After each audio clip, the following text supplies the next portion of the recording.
y por la Subsecretaría de Niñez y Adolescencia del Ministerio de Adolescencias y Juventudes, Guajardo Carolina. ¿Está bien?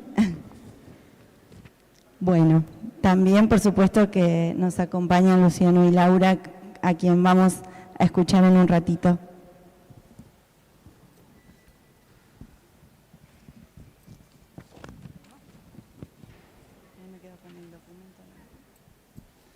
Bueno, previo a darles la palabra para esta bienvenida, voy a leer un documento de apertura a estas jornadas que hemos elaborado desde el equipo de adolescencias de las Defensorías de los Derechos del Niño. Estimadas compañeros, autoridades, desde las Defensorías de los Derechos de los Niños y desde la Mesa de Intervención en las Adolescencias del COPRONAF, queremos iniciar esta actividad agradeciéndoles el interés y la disposición que han tenido en participar, lo que nos ha dejado gratamente sorprendidos por la cantidad que somos y que fue surgiendo esto durante el proceso de las inscripciones. Quisiéramos tomarnos un momento para poder contarles algunos hitos que hicieron que estuviéramos hoy aquí presentes, ¿no?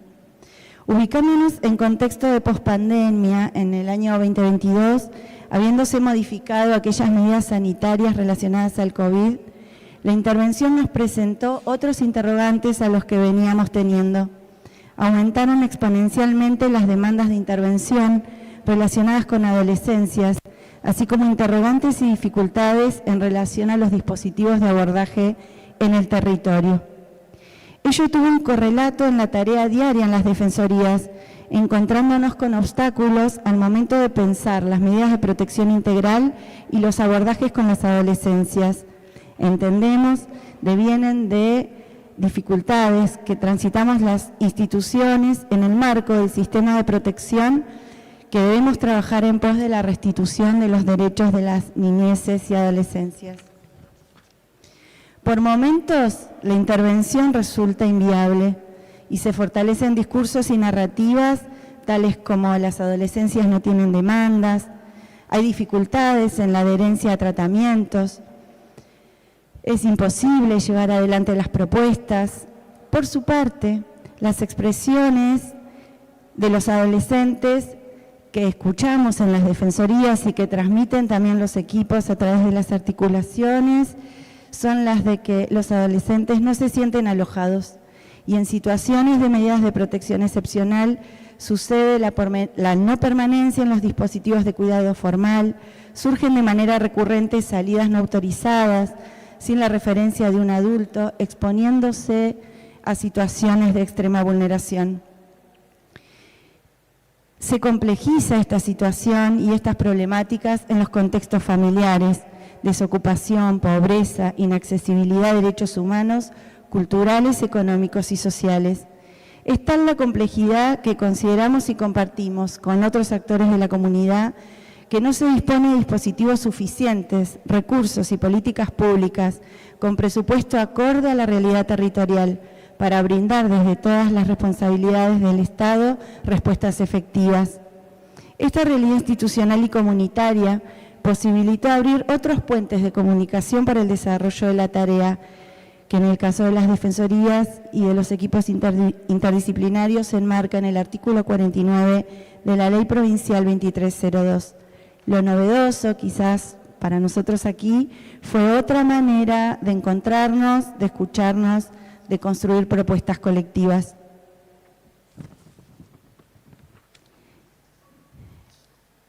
En ese momento construimos lo que denominamos hoy equipo de las adolescencias o equipo de adolescencias de las Defensorías de los Derechos de los Niños y trabajamos un proyecto sobre 4 ejes: escucha activa y respetuosa de la población adolescente, familias y referentes afectivos, mapeo de recursos institucionales, análisis, revisión y evaluación de políticas públicas vinculadas con adolescencias, formación, capacitación y articulación interinstitucional respecto de intervenciones posibles con adolescencias vulneradas y la creación de dispositivos de centros de día para adolescentes. Con relación al primero, que tiene que ver con la escucha activa, queremos compartir algunos resultados de ese proceso. Escucha activa y respetuosa. Realizamos, tomando lineamientos planteados por UNICEF respecto de la supervisión de los dispositivos formales, en el año 2022 y en el año 2023 realizamos espacios grupales de escucha de las adolescencias alojadas en estos dispositivos, con el objeto de conocer su visión, sus problemáticas, sus inquietudes, su perspectiva. Algunos de los planteos que aquí recibimos y se conversaron son coincidentes a otros espacios de escucha en otros contextos. Tienen que ver con las dificultades que expresan en el acompañamiento y contención ante situaciones de crisis y conflicto por parte de los adultos, ausencia de espacios grupales para el abordaje de aquellas situaciones que los movilizan, limitadas propuestas referidas al tiempo libre y actividades de recreación, y amplias expectativas de que su opinión, cuando es pedida, sea tenida en cuenta e impacte efectivamente en su vida cotidiana. Y en el marco del tercer eje que nos habíamos propuesto respecto de la formación, avanzamos en estas jornadas desde los equipos de la Defensoría, el Ministerio Público y el COPRONAF. Convocamos a 2 destacados profesionales con la intención de que nos colaboren desde su experticia profesional. Entendemos desde una perspectiva amplia e interdisciplinaria para reflexionar y dialogar en torno a lo complejo que resultan las intervenciones con adolescencias vulneradas. La Mesa de Intervención de COPRONAF tomó esta propuesta de trabajo con una amplia receptividad. Estableció instancias de encuentro, trabajo sostenido, se convocaron distintas acciones y acuerdos para llegar a esta jornada compartida interinstitucionalmente en su organización. Tenemos una enorme expectativa de encontrarnos desde diferentes instituciones, espacios y actores sociales a reflexionar colaborativamente sobre prácticas que venimos desarrollando en el marco del Sistema de Protección Integral de Derechos, proyectando un espacio de escucha, de interacción y debate informado, un diálogo respetuoso de ideas, una instancia de formación. Estamos convencidos de que la práctica colaborativa en la construcción del conocimiento y de los procesos de intervención frente a la realidad política que atravesamos es uno de los más fructíferos desarrollos colectivos y desafíos.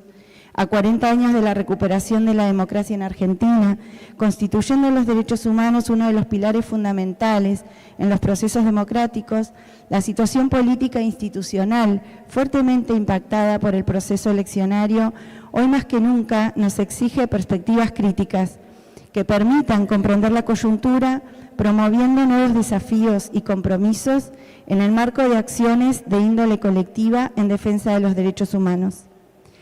Así que nuevamente les damos la bienvenida y agradecemos mucho su presencia. ¿Ahora? Los engañé. Ahora les doy la palabra.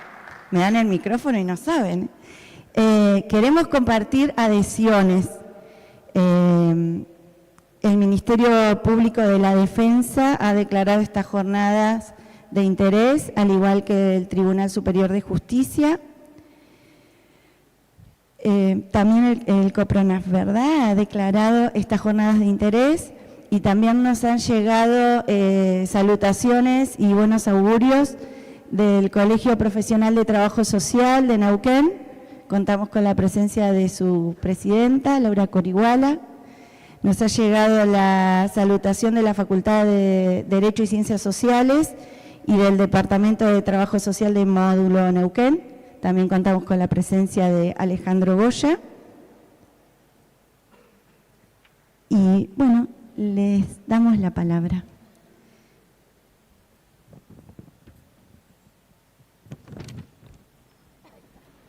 Gracias, Vero. Buenos días a todos, a todas. Bienvenidos, bienvenidas. La verdad que hoy es un día muy importante para el COPRONAF, para el Ministerio Público de la Defensa, porque se pudo materializar estas jornadas que se vienen planificando hace bastante tiempo y que fruto, digamos, de, como comentaba Verónica, de haber visibilizado una problemática tan importante que son las adolescencias y juventudes vulneradas.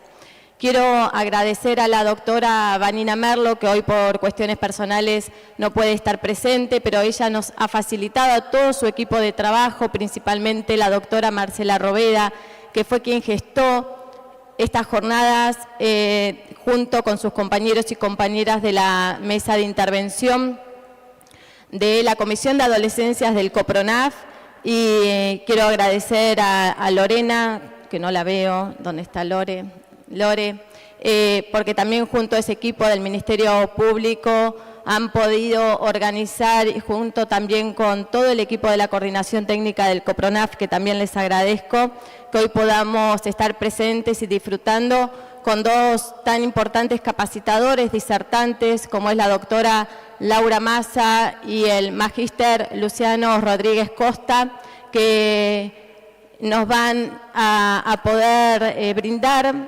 herramientas para todos aquellos que trabajamos con las adolescencias y las juventudes. Yo veo acá a compañeros y compañeras de familias solidarias, de hogares, de PAE, de distintos dispositivos de la Subsecretaría de Familia y también compañeros de la Defensoría, y somos los que estamos en territorio trabajando fuertemente con las adolescencias, con las juventudes, que podemos detectar que están sufriendo, que están padeciendo y que el Estado está llegando para poder ejercer alguna medida para con ellos, ¿no? Nosotros hoy en la provincia de Neuquén tenemos 52 adolescentes en dispositivos de cuidado formal, o sea que están institucionalizados. Chicos y chicas que han sufrido, a los cuales se han vulnerado sus derechos y que nosotros muchas veces nos encontramos con situaciones de no saber qué más hacer ante esos problemas. Nos quedamos sin herramientas, nos quedamos sin estrategias. Nosotros los vemos a ellos como unos sobrevivientes ante un montón de situaciones que han atravesado en la vida. Chicos y chicas que a veces no confían en los adultos porque los adultos los han defraudado. Entonces tenemos que recomponer como adultos referentes esas relaciones, esos vínculos. Y nosotros somos los que tenemos que trabajar con ellos y con ellas la autonomía, y la autonomía diferenciada de la autosuficiencia de estos chicos, porque ellos han podido y han tratado en el transcurrir de sus vidas en ser independientes para poder sobrellevar lo que les ha tocado en la vida. Y nosotros tenemos que reconstruir todo esto, y es lo que nos van a brindar estos tan maravillosos disertantes que nos han aceptado hoy estar presentes en Neuquén. Y les quiero contar también que está el equipo también de PAE, que es el programa de acompañamiento para el egreso de jóvenes y adolescentes sin cuidados parentales. Un programa muy importante porque se trabaja con la autonomía de los chicos, nivel 1 y nivel 2, a partir de los 13 años y puede ser hasta los 25 años. Y en la provincia de Neuquén contamos con 166 referentes PAE y hoy tenemos 30 chicos y chicas en el programa PAE. ¿Por qué les cuento esto? Porque a mí, ¿qué es lo que me preocupa? No solo me preocupa, digamos, los chicos, estos 52 chicos y chicas que tenemos en hogar, los chicos que tenemos en PAE, me preocupa aquellas adolescencias a las cuales no estamos llegando. Me preocupa que nosotros en conjunto, nosotros todos y todas, tenemos que entender que estamos dentro de un sistema de corresponsabilidades, donde no solamente es la Defensoría y no solamente es el órgano de aplicación quienes tienen que trabajar con las adolescencias y con las juventudes vulneradas, sino que somos todos parte de este gran sistema de corresponsabilidades. Entonces, las y los invito a todos a actuar siempre con compromiso. Felicito a todos los que trabajan día a día con las adolescencias y con las juventudes, y les agradezco a todos y a todas por estar hoy presentes, por apostar a tener un mayor fortalecimiento en las intervenciones, en los abordajes que ustedes realizan, y siempre estar pensando en que el único camino que nosotros tenemos es un Estado presente para los y las adolescentes que más nos necesitan. Muchas gracias.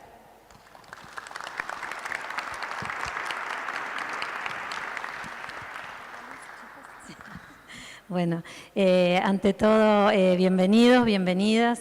Me sumo a las palabras de Amancay y en nombre de la Defensoría General del Ministerio Público de la Defensa, que estamos hoy acá, con la doctora Silvia Acevedo, el doctor Mauro Macei, en representación de la doctora Vanina Merlo, que no nos puede acompañar en estas jornadas. Bueno, simplemente darles la bienvenida, agradecerles que se hayan tomado el tiempo para estar hoy acá, para abordar justamente las adolescencias y las juventudes vulneradas, que es un tema que en realidad nos convoca y nos preocupa a todos desde los roles que ocupamos, y bueno, que se hayan tomado el tiempo para estar hoy acá en una jornada larga de trabajo seguramente va a redundar en una mejora en las intervenciones que cada uno de ustedes lleva adelante en sus equipos técnicos. Así que no les voy a quitar más tiempo, simplemente volver a agradecerles, darles la bienvenida y bueno, que disfruten mucho hoy a los disertantes, a quienes también obviamente les agradecemos, a Laura, a Luciano, que no sé, por allá están, me había quedado intranquila porque no lo veo a Luciano, pero bueno, debe estar por allá. Así que bueno, simplemente disfruten de esta jornada de trabajo y los dejamos en compañía de, no sé, chicas, ¿siguen de las disertantes directamente? Bueno, Mauro, ¿alguno que quiera agregar algo más? Bueno, seguimos. Bueno, buenos días a todos, a todas. Antes que nada, agradecerles. Primero le voy a agradecer a los equipos, a los profesionales y las profesionales de la Defensoría de los Derechos del Niño que han trabajado para que estas jornadas sean posibles de manera conjunta también con el COPRONAF. Solamente agradecerles a ellos y agradecerles a ustedes que estén acá, porque entiendo que si están acá es porque precisamente nos vamos repensando, ¿no? Muchas veces las intervenciones, más ustedes que son los que están en territorio trabajando con estas adolescencias y juventudes vulneradas. Y en esto de repensarnos, uno siempre tiene que escuchar, ¿no?, otras voces, ir viendo cuáles son las intervenciones, en qué fallamos, cómo acompañar mejor a estas adolescencias y juventudes vulneradas, ¿no? Cómo los adultos tenemos que repensarnos, cómo como Estado tenemos que repensarnos y poder diseñar y trabajar de la mejor manera justamente en pos de los derechos de ellos. Agradecerles a nuestros compañeros y compañeras que están aquí presentes, agradecerles también a toda la gente del COPRONAF que hizo esto posible y bueno, y espero que puedan disfrutar mucho de estas jornadas que seguramente va a ser así. Gracias.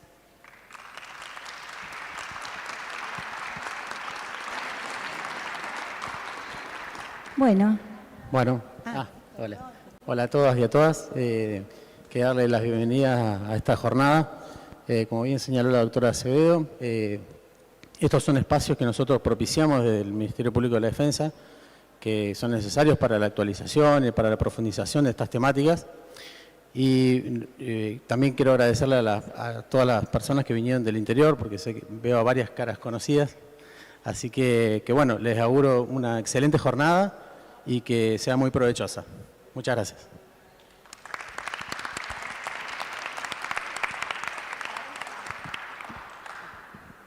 Hola, buen día. Bueno, me presento porque llegué un poquito tarde, perdón.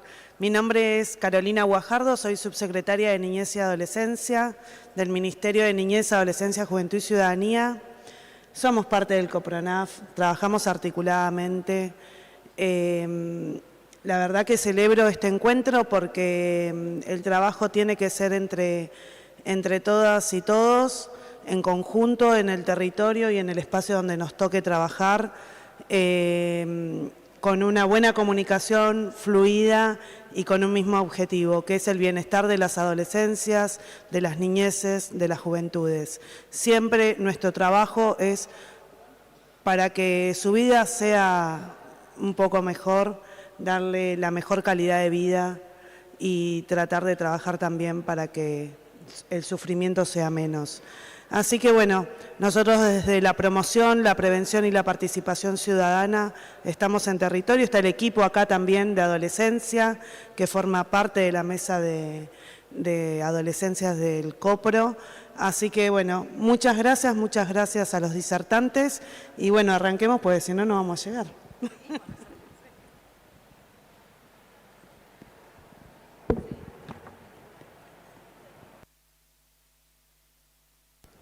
Tengo que venir de este lado para que se escuche mejor. Sí, muchas gracias. Les damos las gracias por haber acompañado en esta apertura. Invitamos, por favor, a Claudio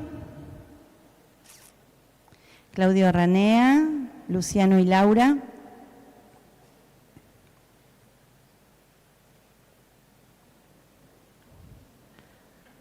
Lore.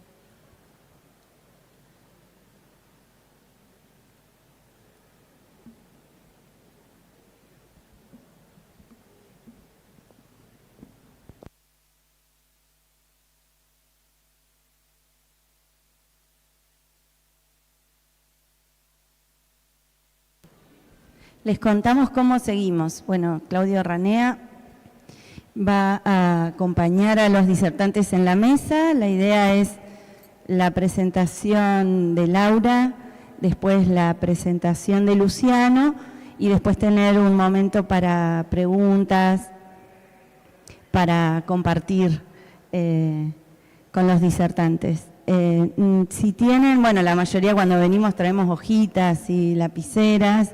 Si durante la actividad quieren ir formulando, durante la disertación, se les ocurre alguna pregunta, van pensando algunas preguntas, aportes, lo escriben y hacia el final de ambas disertaciones nosotros los buscamos y se los hacemos llegar.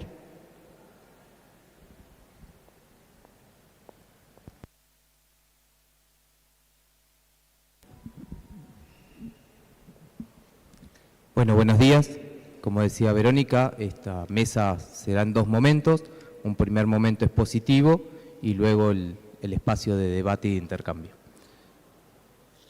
Voy a presentar a la doctora Laura Massa, licenciada en Trabajo Social por la Universidad Nacional de Luján, especialista en estudios de género por la misma universidad, realizó la maestría en Economía Social de la Universidad Nacional de General Sarmiento y es doctora de Ciencias Sociales y Humanas por la Universidad Nacional de Luján.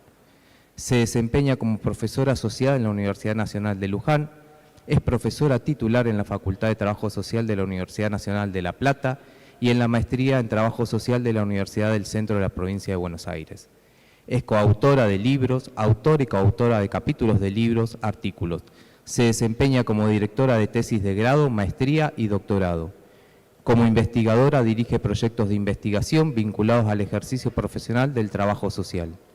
Actualmente combina la actividad académica con la covisión, supervisión de equipos técnicos disciplinares e interdisciplinarios y su actuación profesional en el equipo interdisciplinario del Protocolo de Abordaje de Situaciones de Violencia por Motivos de Género, de la Unidad Permanente de Género y Diversidad del Ministerio de Educación de la Nación. La doctora Massa hará su exposición que se titula Intervenciones interdisciplinarias, intersectoriales y situadas, aportes de la perspectiva territorial.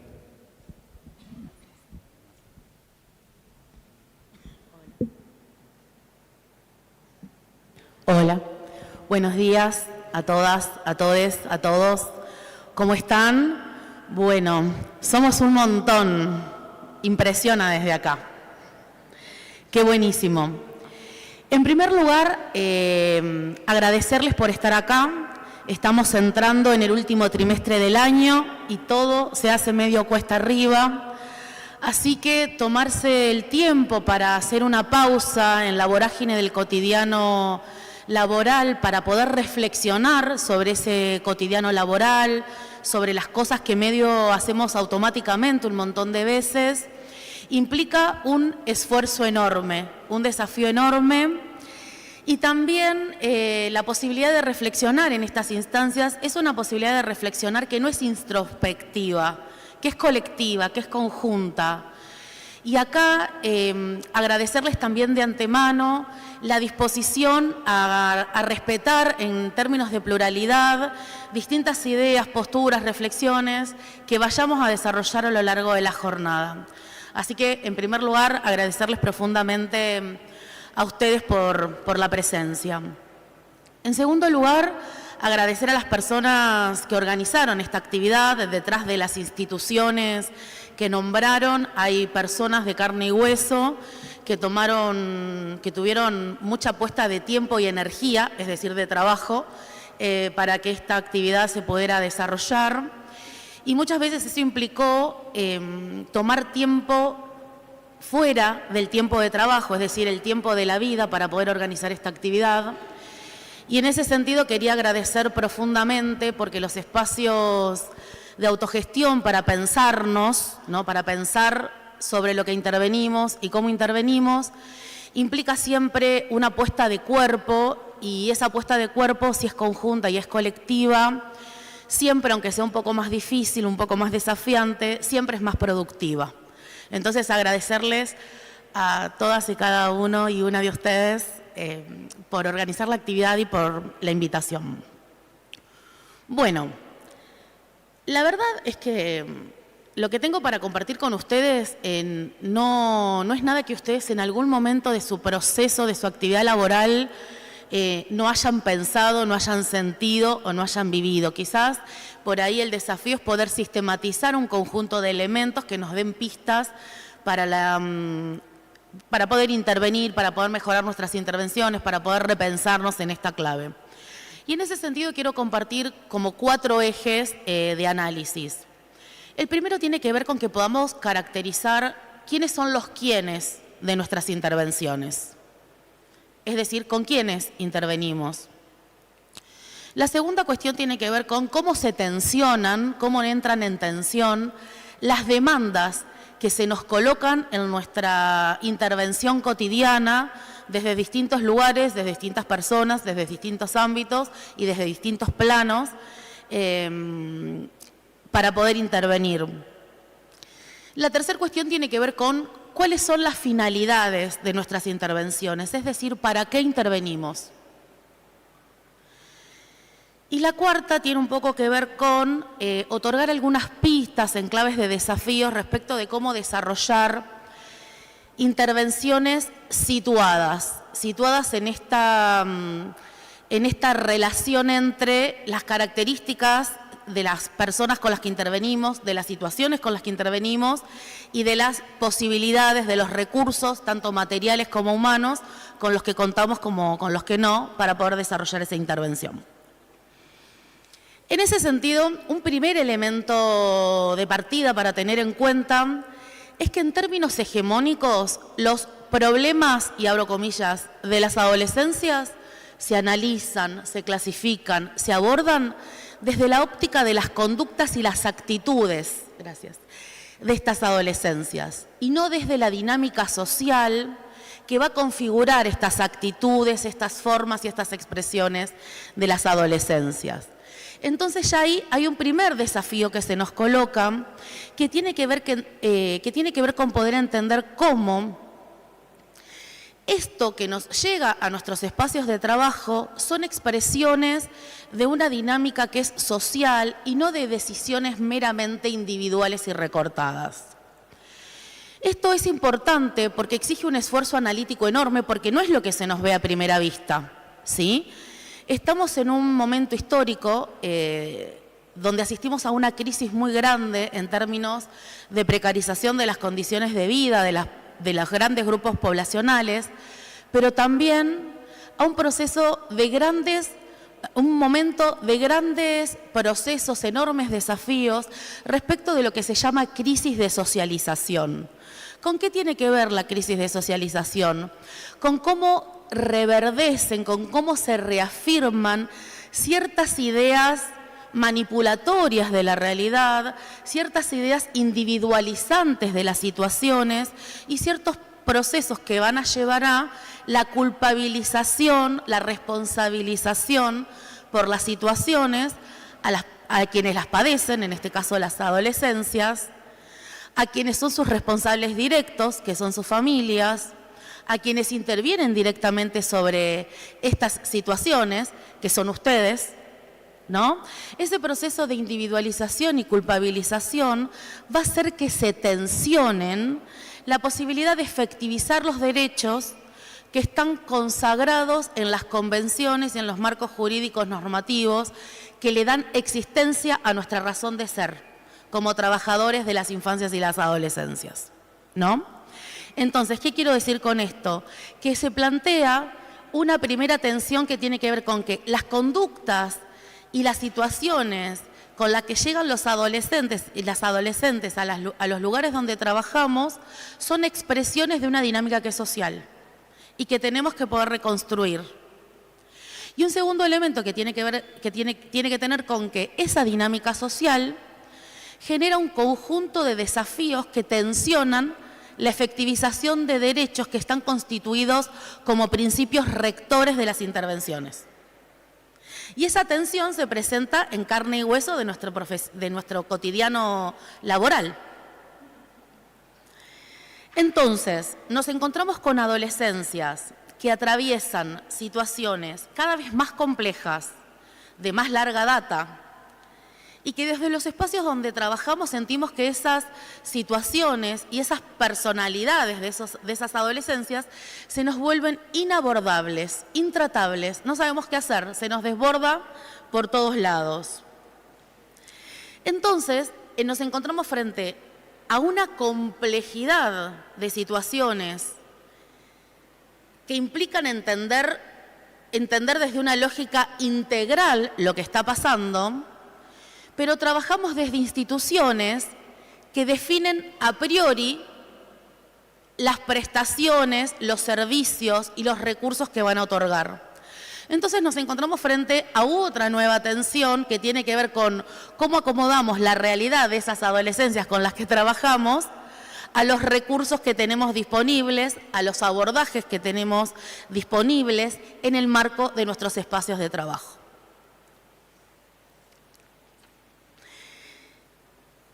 Cuando digo que nos encontramos frente a esta tensión, lo que estoy diciendo es que las distintas formas en las que se expresan las desigualdades que transitan las adolescencias tiene que ver con que estas desigualdades que se nos aparecen en términos socioeconómicos, en términos de cuidados, en términos de estigmatización, en términos de portación de territorio, no, este pibe vive en tal lado, le pasa esto. Eso, digamos,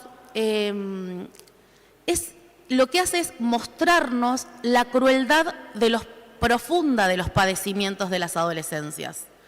Y la crueldad de los padecimientos de las adolescencias tienen dos elementos que nosotros no podemos escindir, que tiene que ver con las condiciones materiales de vida, pero también tiene que ver con algo que teóricamente se llama la reproducción espiritual de la vida, que hace referencia a los procesos de socialización y a los procesos de construcción de las subjetividades individuales y colectivas de las personas. Entonces, en ese sentido, lo que le sucede a las adolescencias, por nosotros es identificado en su trayectoria individual, pero esa trayectoria individual solo se explica en el marco de una trayectoria social. No solo familiar, no solo del tránsito interinstitucional, no solo territorial, sino social como una integralidad. Eso implica un desafío enorme. ¿Por qué? Porque nosotros estamos diciendo, las situaciones que se producen desde una lógica de complejidad, pero a nosotros nos llegan adolescentes totalmente detonades, deshumanizadas, o sabemos que hay adolescentes que no llegan, que están vulnerados, pero que no están llegando a los dispositivos donde trabajamos. Y esta situación, cuando llegan, hay tanto proceso de deshumanización que lo que se nos aparece es que son intratables, inabordables. Y esa sensación y esa realidad, no es solo una sensación, y esa realidad va a implicar que no sepamos qué hacer. Nos va a generar una sensación de extrañeza respecto de qué hacemos. Todos los papeles se nos queman, todo lo que sabemos que hay que hacer, todo lo que se nos dice que hay que hacer, no da resultado. Le ponemos un montón de cabeza a que funcionen las cosas, las estrategias de articulación, no funcionan, ¿no? Entonces, justamente el desafío está en cómo hacemos para que esas adolescencias lleguen a los dispositivos que existen, y en esa clave, ¿qué habría que resignificar de esos dispositivos para ampliar la llegada de las adolescencias? ¿Cómo hacemos para poder abordarles antes de que sean adolescentes, en términos de su trayectoria vital, de su curso de la vida? Y esto tiene que ver con pensar procesos no solo en relación a la protección de las infancias, sino a las personas que se agrupan para la crianza de esas infancias, ¿no? Es decir, implica trabajar con las adolescencias, implica trabajar con las niñeces y trabajar con les adultes, ¿sí? Porque son quienes conforman los soportes o no de la vida de esas adolescencias. Pero además lo que sucede es que un montón de veces, como decían alguien de las autoridades en la apertura, esas adolescencias un montón de veces llegan derivadas, obligadas, habiendo asumido una desconfianza absoluta hacia el mundo adulto. Llegan criminalizadas un montón de veces.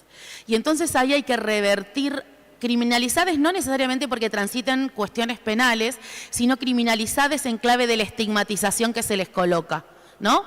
Por pobres, por incorporarse en las lógicas de la diversidad afectivo-sexual, por originarios, por marrones, por la dominación étnico-racial, digamos, ¿no? Por portación de territorio, como les decía un rato. Y entonces acá, lo que digamos, aparte de todas estas cuestiones desafiantes que estoy colocando en clave de la dinámica societal, se nos aparece otra con la que tenemos que poder leer en esta clave, que es la lógica de que somos adultos trabajando con adolescencias. Y aunque no querramos, los dispositivos están pensados por adultos para abordar adolescentes. Entonces hay una trazadora de la desigualdad social que tiene que ver con el adultocentrismo, que se impregna en nuestras intervenciones porque configura parte de nuestra vida cotidiana, no solo de nuestro cotidiano profesional. El mundo en el que vivimos se configura en una lógica de jerarquía por edad. Entonces eso implica otro desafío cuando intervenimos con adolescencias, que es como salir de una camisa que tiene que ver con la camisa del adultocentrismo, que es con la que funciona el mundo. Entonces acá lo que me parece importante de poder empezar a preguntarnos es ¿quiénes son estas adolescencias? ¿Cómo llegan estas adolescencias al dispositivo donde trabajo? ¿Por qué llegan de esta manera? ¿No? Entonces, independientemente del dispositivo en el que trabajemos, del campo en el que trabajemos, de las características de nuestra profesión o de nuestra ocupación en esos dispositivos de trabajo, los quienes llegan tienen características similares. Estamos trabajando frente a una población con determinadas características que la atraviesan. Lo que es distintivo es desde el lugar que separan los dispositivos en los que nosotros trabajamos. Por eso el desafío es repensar los dispositivos, ¿no?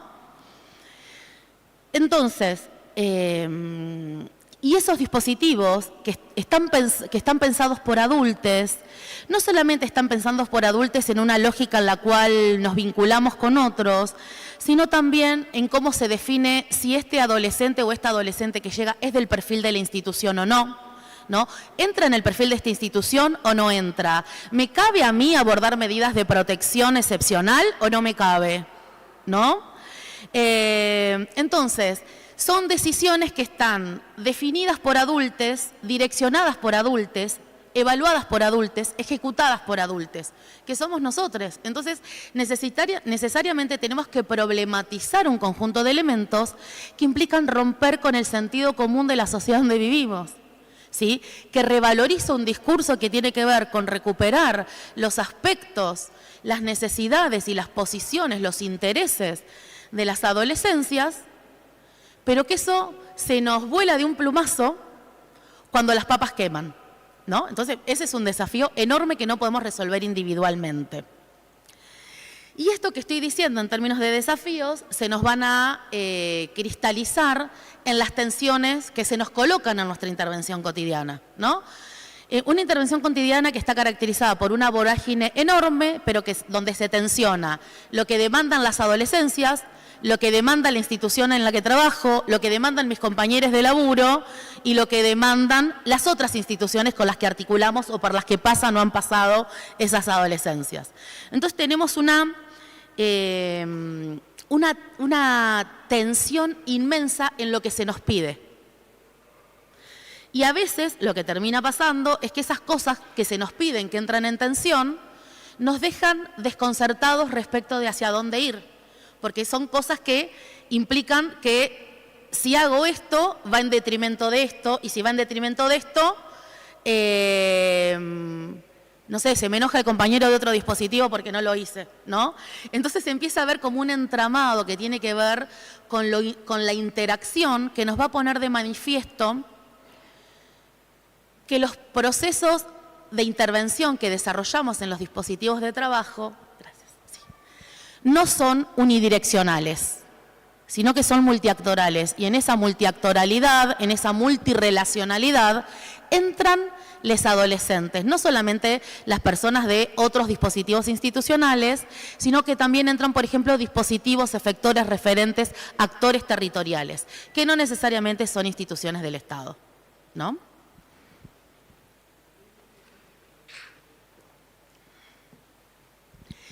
Y por otro lado, aparece otra tensión que no es en las demandas que se nos colocan, sino en las formas de intervenir, que se llaman más teóricamente los dispositivos de abordaje o las estrategias de intervención, ¿no?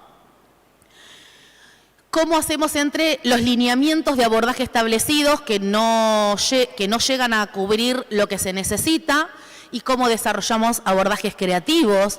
¿Quién nos habilita esos abordajes creativos? ¿Qué legitimidad tenemos para desarrollar abordajes creativos?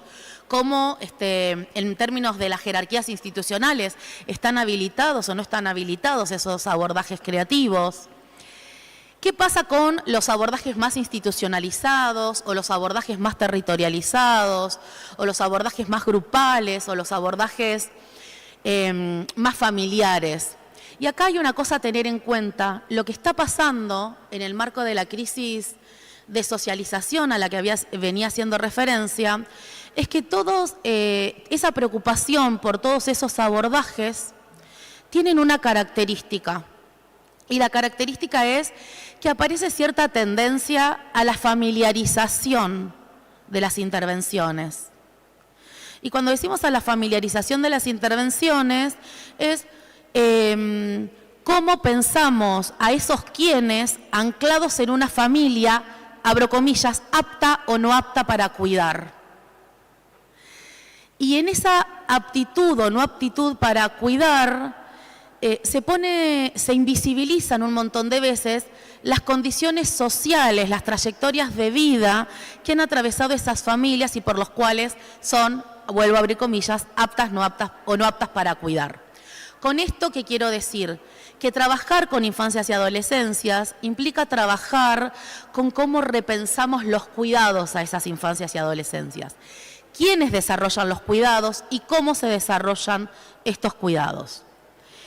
Y entonces lo que empieza a pasar es que muchas veces nos empezamos a pensar, bueno, intervenimos articuladamente con esta institución, hablamos con esta otra institución, hablamos con este territorio, hablamos con este referente barrial, hablamos con este referente afectivo, con la abuela, con la madre, con el tío, ¿no? Y ponemos el foco en cómo vamos a intervenir, sin definir previamente para qué vamos a intervenir. Y esto acá es importantísimo porque si nosotros no definimos para qué orientación, cuál es el objetivo de nuestras intervenciones, que la Convención Internacional y nuestros marcos normativos es clarísimo de cuál es la finalidad de las intervenciones con las infancias y las adolescencias, es el interés superior, digamos, ¿no? Y en ese marco, la autonomía progresiva, no es que hay dudas de cuál es la finalidad, pero en la vorágine cotidiana esa finalidad se nos pierde. Entre comillas lo voy a decir para chicanear un poquito y que nos peleemos en el intercambio, se nos pierde en la chiquita. En la chiquita si articulo con me va a pasar esto, y si no quiero, porque una vez articulé y no dio resultado, y entonces, digamos, ¿no? Y entonces ponemos el foco en cómo intervenimos y no en cómo favorecemos procesos que garanticen lo más posible con los recursos que tenemos el interés superior de las adolescencias. Y cuando nos quedamos, entre comillas, en la chiquita, aparecen estas tensiones, la de la fragmentación, esta tendencia a la culpabilización, los estigmas en relación a las infancias, por pobre, por negro, por piba que no se enmarcan los parámetros de ser adolescente, por marrón, por diverso, porque vive en tal barrio, porque es el gorrita de tal barrio, digamos, un montón de estigmas, porque aparece la tendencia a familiarizar, en vez de a pensar territorializadamente las identidades de las adolescencias, porque aparece una tendencia a unidireccionalizar nuestras intervenciones, es decir, a pensar que lo que hacemos es dar órdenes. Yo pienso una estrategia, pienso una línea de cosas que hay que hacer y doy por supuesto que el resto las tiene que cumplir. Sean otros dispositivos, sean los propios pibes, ¿sí? Entonces, aparecen acá una cuestión importantísima que está vinculada a cómo podemos generar procesos no adultocéntricos, y tenemos la respuesta es favoreciendo procesos que instalen la efectivización de aquellos elementos que configuran el interés superior de las adolescencias. ¿Sí? ¿Cómo estamos de tiempo? Entonces, ¿qué significa cuando yo les digo tenemos que poder repensar esta atención a la familiarización, esta atención a la culpabilización? Culpabilización que no es solo sobre el pibe, que no se enmarcan los dispositivos, culpabilización que no es solo sobre la familia que no cuida como se espera que se cuiden a las adolescencias, sino que también un montón de veces la culpabilización es hacia las personas individuales que configuran otros dispositivos de trabajo. La tendencia a la culpabilización nos atraviesa a todos, inclusive a cada uno de nosotros que generamos procesos de intervenciones hacia las adolescencias. Entonces, empecemos a pensar si lo que tenemos que hacer es que sean las familias las que cuiden más y mejor, sobrecargando de cuidados, o si tenemos que empezar a pensar otras lógicas de cuidado, otros actores que cuiden, otros sentidos de cuidar. ¿Para qué cuidamos? ¿Cuidamos para que el pibe no esté en la calle? ¿O cuidamos para garantizar el interés superior y sabemos que no estar en la calle es una estrategia para garantizar su interés superior? ¿Me explico con la relación finalidad-estrategia? Que no esté en la calle no es una finalidad, es una alternativa, es una estrategia para concretar su interés superior. Entonces, implica colocar el desafío en esta idea de para qué intervenimos y en función de esto empezar a pensar cómo hacer. Si pensamos primero el cómo, nos quedamos entrampados en a mí me gusta lo territorial, a vos no te gusta, a mí me toca, a vos no te toca y no vamos a ningún lado. Y acá quiero traer un elemento en torno a la corresponsabilidad. La corresponsabilidad es una estrategia que está instalada en el marco de la perspectiva de la promoción y la protección de los derechos, pero es una estrategia que en el marco de la exacerbación de la individualización de las responsabilidades corre el riesgo de que todos tengamos la misma responsabilidad. Y acá es importante que tengamos en cuenta algo. No podemos dejar de hacer explícito de forma permanente que el único actor en nuestra sociedad que efectiviza derechos es el Estado. Entonces, el Estado tiene una responsabilidad diferencial en clave de la corresponsabilidad, porque si no tendemos a pensar que los trabajadores individualmente, que las familias o la madre a quien se le asigna en realidad el cuidado por lo general, o a la abuela o a la tía, ¿no? Son más o iguales de responsables que el Estado. Esto implica un desafío enorme porque nos hace caer en cuestiones muy complejas en términos de nuestro cotidiano laboral, ¿sí? Porque decir todos somos responsables medio que implica decir nadie es responsable, pero por el otro lado decir, bueno, el Estado es el único responsable, yo no muevo un dedo. Entonces digo, ¿cómo vamos tensionando la lógica de la corresponsabilidad en un proceso que no implique sacar los pies del plato, pero tampoco suponer que los pies los tenemos puestos todos en el plato de la misma manera? Quienes laburamos en el Estado tenemos una responsabilidad diferencial en términos de responsabilidades en la lógica de la corresponsabilidad, ¿sí? Y quienes toman las decisiones en el marco del Estado tienen una corresponsabilidad diferencial, aún más diferencial, ¿no? Entonces, en este sentido, quiero que nos empecemos a preguntar, aunque no es objeto de esta presentación, ¿qué nos pasa a nosotros con todo esto? Y acá quiero entrar en la discusión llena en relación a las finalidades de nuestra intervención. Nosotros trabajamos con demandas que están puestas por otros, ¿sí? No generamos la propia demanda, la demanda es colocada por otros. Lo que necesitamos hacer en clave de esa demanda es reconstruir sobre qué vamos a intervenir y para qué vamos a intervenir sobre eso y cómo lo vamos a hacer. Pero entonces, como trabajamos con demandas colocadas por otros, ¿cómo podemos pensarnos en procesos que generen cierta autonomía en nuestras lógicas de trabajo? Y la posibilidad de hacer eso es a partir de identificar con claridad las finalidades. Y como ya les decía, esta finalidad que tiene que ver con ¿para qué intervengo con este adolescente? ¿Para qué entrevisto a la familia? ¿Para qué lo vuelvo a entrevistar si ya lo entrevistaron en otro dispositivo? ¿No? Está vinculado a que podamos definir sobre qué terreno estamos, qué elementos tenemos para intervenir y en esa clave proponernos el desafío de garantizar situadamente y lo más posible el interés superior de las adolescencias. Solo así es posible desarrollar intervenciones situadas, que no sean anacrónicas, que no sean adultocéntricas, que sean respetuosas de los procesos de autonomía progresiva, ¿no? ¿Pero por qué traigo esto?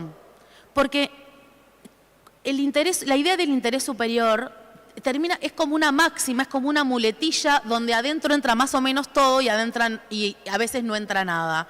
Entonces empecemos a pensar con nuestros compañeros y compañeras de trabajo, ¿cuáles son los elementos que configuran el interés superior del niño? ¿Cómo estos elementos que están configurados en la normativa se concretan en cómo se particulariza satisfacer la mayor cantidad de necesidades posibles y de la mejor manera para las infancias, para nombrar un elemento del interés superior? ¿Cómo eso se concreta, se vuelve particular en este dispositivo en el que trabajamos? ¿No se vuelve particular? Bueno, ¿cómo lo particularizamos? Otro elemento tiene que ver con que el interés superior se vincula de forma directa con la autonomía progresiva. Y en ese sentido, la autonomía progresiva no puede ser no escucharles, no puede ser no comunicarles cuáles van siendo las decisiones de las intervenciones que en relación a ellas se van tomando. No puede ser una opción. No es que, ay, sí, yo me siento más cómodo o más cómoda contándole a los pibes lo que vamos a hacer. No es una opción. Si son sujetos de derechos, No es solo el derecho a ser escuchados, es el derecho a poder tener márgenes de decisión en el marco de su autonomía progresiva respecto de lo que decidimos hacer con sus vidas, ¿no? Porque si no pensamos procesos unidireccionales y suponemos que damos órdenes que los demás tienen que acatar, ¿no? Reproduciendo esta lógica de jerarquización de los procesos de trabajo, ¿no? Y de los procesos en cómo se organiza la lógica societal de los cuidados hacia las infancias. Dicho todo esto, quisiera colocar, había pedido que me avisen 15 minutos antes del tiempo que tenía. ¿Cuánto me quedan? ¿5? Bueno, algunos desafíos que quisiera colocar, algunos que ya fui diciendo y vuelvo a recolocar para que quizás podamos debatir o en el espacio de los foros o en el espacio de intercambios. El primero tiene que ver con poder pensar intervenciones que superen la fragmentación por problemática específica, por disciplina, por dispositivo o por territorio. Porque las problemáticas se configuran desde una lógica total, integral. Y los dispositivos para intervenir sobre ellos se organizan desde una lógica sectorial, fragmentada, específica. Entonces, ¿cómo generamos? Por eso digo, si la vida cotidiana de los pibes no se puede fragmentar, lo que tenemos que hacer es poder revisar cómo se organizan los dispositivos. El segundo desafío que quiero colocar tiene que ver con cómo ensamblamos la constitución de los sujetos adolescentes en la tensión entre la historia personal, la historia familiar y la historia social. Porque si no, todo es posible de ser patologizado, medicalizado o resuelto con proceso terapéutico. No estoy negando la importancia, ¿no? Le digo a mi compañero de mesa. Pero sí hay un conjunto de procesos donde se tensionan y donde es necesario recuperar la dimensión individual, la dimensión del contexto afectivo inmediato, para no decirle familiar, porque puede no ser familiar, y la dimensión del contexto social, en el que ese contexto inmediato y en el que esa individualidad se traza. Entonces, la unificación entre la historia individual y la historia social es fundamental. Otro elemento para colocar como desafío tiene que ver con parar la pelota y decir cuál es mi finalidad y cuál es mi trayectoria o nuestra trayectoria para lograr esa finalidad. Y eso implica generar acuerdos. Y esos acuerdos dependen de los recursos que tenga el equipo de trabajo del que se trate. Estamos hablando de recursos respecto de la capacidad de escucha y la pluralidad de ideas, el respecto de los recursos materiales, económicos, de infraestructura con los que se cuentan y de los recursos humanos que se tengan en ese dispositivo. Entonces ahí hay algo que tiene que ver con que la direccionalidad que le otorgamos a las intervenciones con las infancias y las adolescencias se ensambla en la trayectoria del equipo de trabajo. Es el equipo de trabajo el que de forma situada identifica los límites y las posibilidades con las que puede intervenir. Y sepan que siempre hay posibilidades para intervenir. La única imposibilidad de no intervenir, es cuando se terminó la vida. Y excepto en algunas situaciones muy tristes y excepcionales, eso no sucede, ¿no? Entonces, guarda con esta idea de anteponer la imposibilidad a la posibilidad de lo posible. Parece un trabalenguas, pero teóricamente se llama de esta manera. Otro de los desafíos tiene que ver con la demanda, con traspasar la demanda inicial. La demanda inicial es un aspecto que me llega de forma hiper recortada, porque en el dispositivo que yo estoy, organiza la forma en la que me llegan las demandas. ¿Sí? Pero la situación de la que se trata es mucho más compleja que lo que el dispositivo está preparado para abordar. Entonces, ese dispositivo que está preparado para abordar, ¿cómo está preparado para abordar? Va a implicar un movimiento enorme nuestro y un movimiento enorme de cómo repensamos el sistema de promoción y protección y cómo ese sistema esa lógica de repensar el sistema de promoción y protección no implica empezar a cambiar las leyes, implica ciertos movimientos que tienen que ver con dejar de disputar la cancha. Hasta acá llego yo, de acá en más llegas vos, esto a mí no me toca, esto a vos no me toca, vos sos psicóloga, vos sos trabajadora social. Avancemos en pensar estrategias más plurales, porque así de integral es el desafío que se nos coloca en la vida.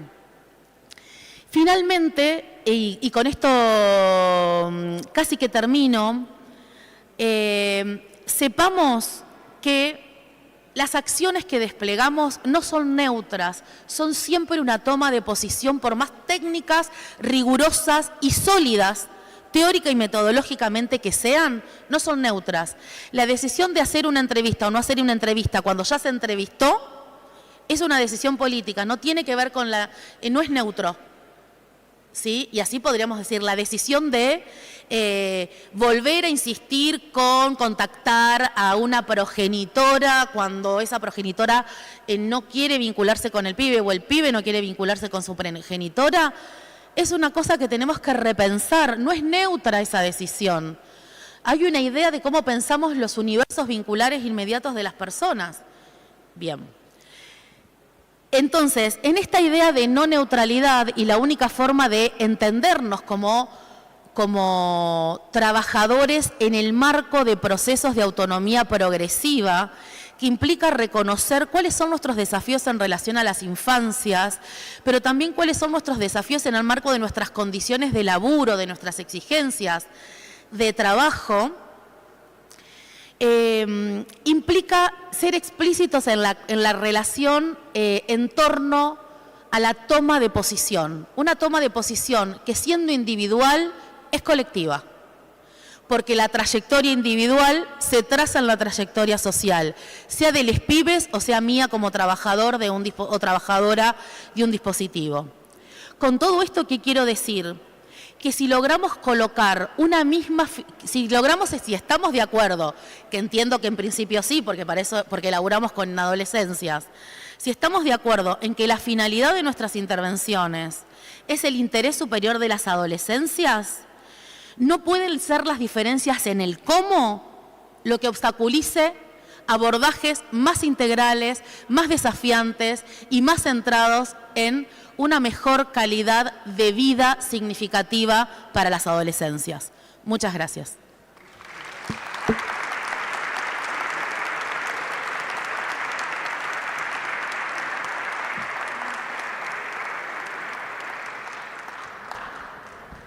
Muchas gracias, Laura. Bueno, voy a presentar ahora al magíster Luciano Rodríguez Costa, psicólogo por la Universidad Nacional de Rosario, profesor en psicología por la misma universidad, magíster en psicopatología y salud mental. Trabaja como psicólogo en desarrollo social de la provincia de Santa Fe con infancias y juventudes vulneradas. En sus primeros años en un centro de día y actualmente en un centro residencial para jóvenes progenitoras. Docente de posgrado en la Universidad Nacional de Rosario. Dicta seminarios y capacitaciones a nivel nacional e internacional. Supervisa equipos y profesionales del ámbito público y privado. Autor de La violencia en los márgenes del psicoanálisis y los procesos de subjetivación en psicoanálisis. Editorial Lugar y Editorial Topía. Su exposición se titula Juventudes autonomizadas, problemáticas de limitaciones y abordajes. Bueno, buenos días. Nuevamente el agradecimiento a la Defensoría, a Copronaf, al equipo de adolescencia y a todas las compañeras humanas, como decía Laura, que se han cargado, de algún modo que han traccionado este proyecto y esta oportunidad de que hoy estemos acá.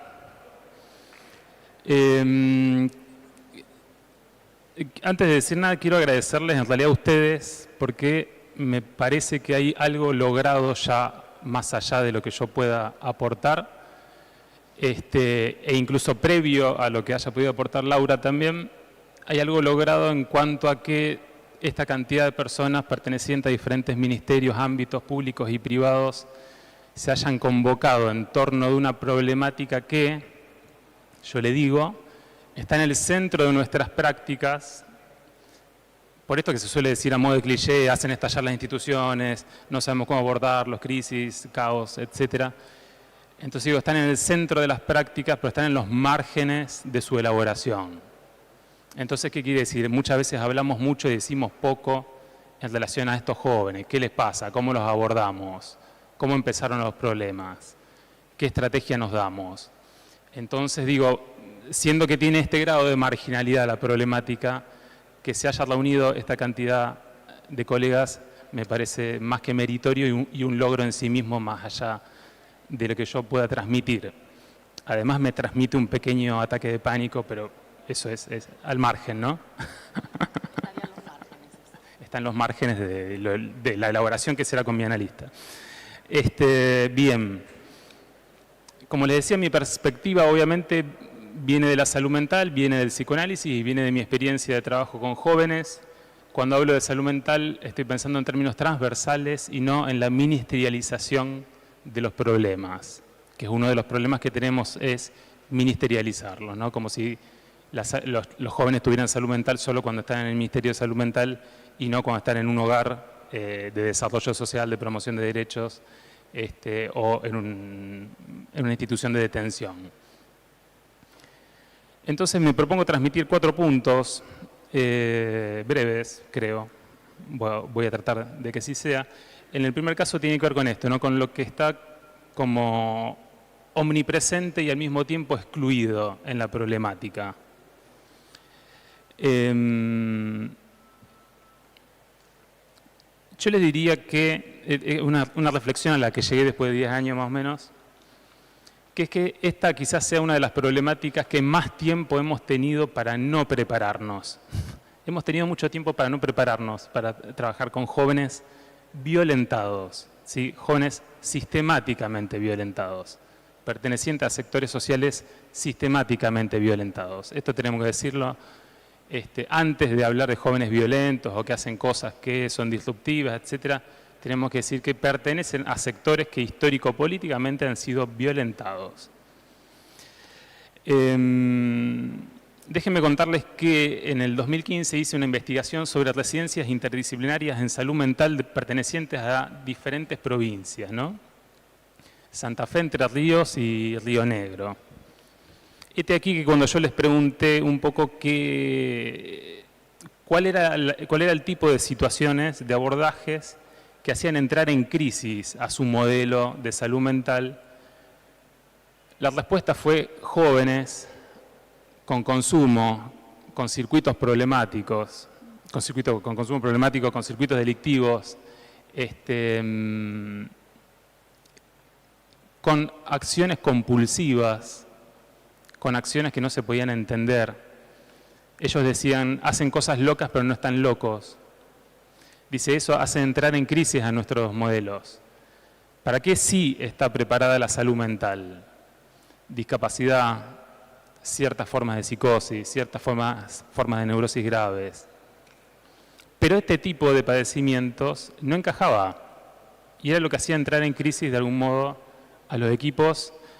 Y cuando digo residencias interdisciplinarias en salud mental estamos hablando de punta de lanza, ¿no? O sea, de aquellos que están promoviendo nuevos abordajes, nuevas incorporaciones, nuevas tecnologías de algún modo.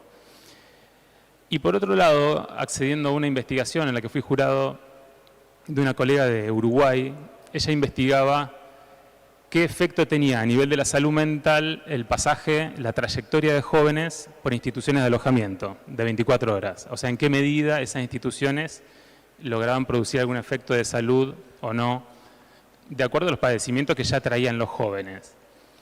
Y el resultado es que no afectaba, no cambiaba. O sea, la institución era alojadora, los jóvenes desarrollaban una confianza sostenida hacia los adultos de esa institución, hacia los equipos técnicos.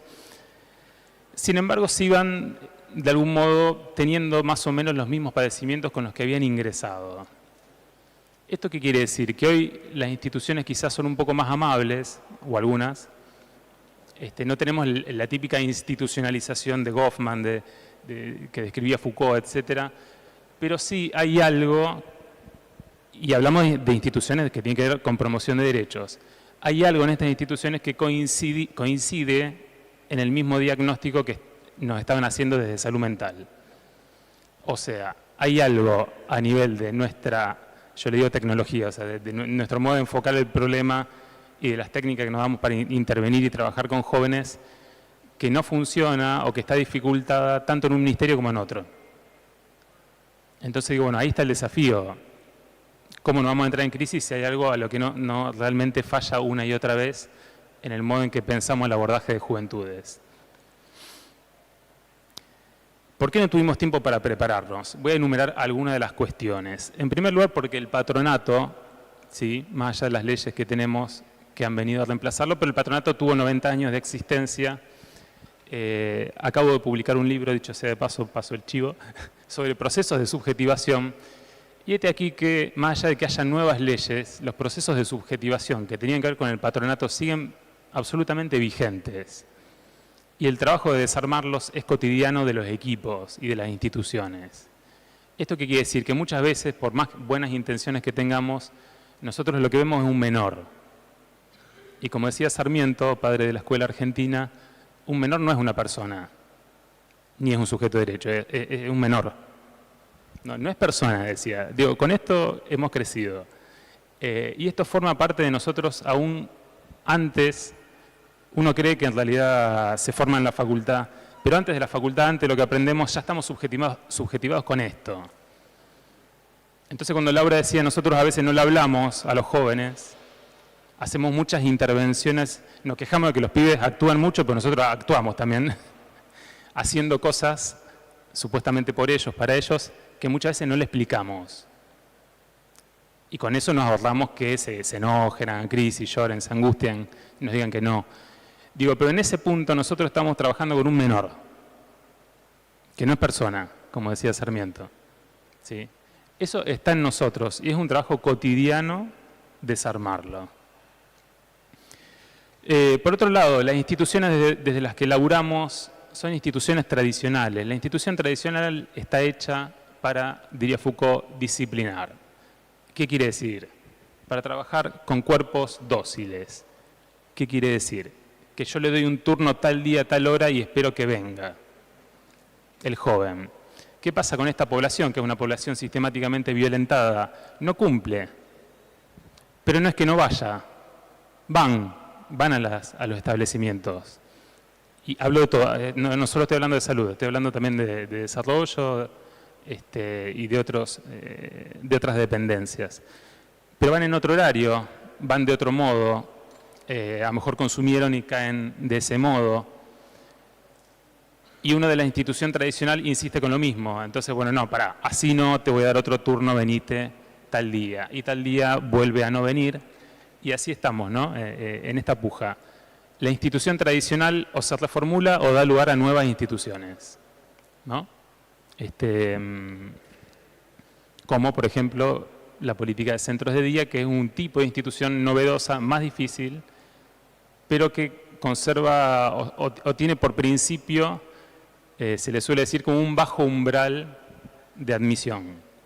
¿Sí? No se requiere o no se le solicita, al menos a los jóvenes, que cumplimenten el grado de exigencias que se tiene para una población que fue cuidada, que tiene dimensión espacio-tiempo, que tiene otro tipo de vínculo, incluso con la autoridad, que los jóvenes no tienen.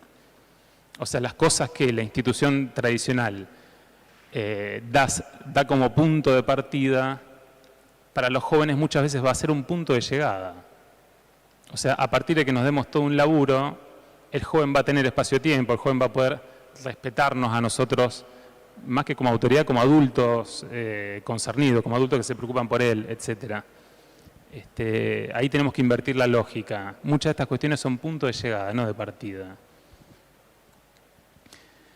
Por otro lado, no hemos estado preparados también para esta población, porque la misma salud mental en la cual yo me incluyo como movimiento, no deja de partir de los manicomios, ¿sí? Y de ese constructo social que es el loco. La salud mental no ha tenido el tiempo, yo creo que ahora estamos en ese proceso, de trabajar con ese otro constructo que es el menor. Porque si no, parece que el menor no tiene padecimientos subjetivos, mientras que los demás sí. Parece que el menor solo es objeto de promoción de derechos, o sea, le falta derecho y hay que dárselos, o hace cosas que están mal, entonces la justicia se tiene que hacer cargo de él para disciplinarlo y reinsertarlo socialmente. Bueno, muchas de las expresiones que vemos en los jóvenes que nos molestan tanto son el modo en que expresan su sufrimiento, ¿sí? En el mejor de procesos se robaron algo, lo incluimos, le dimos esto, lo otro, se robó el equipo de música.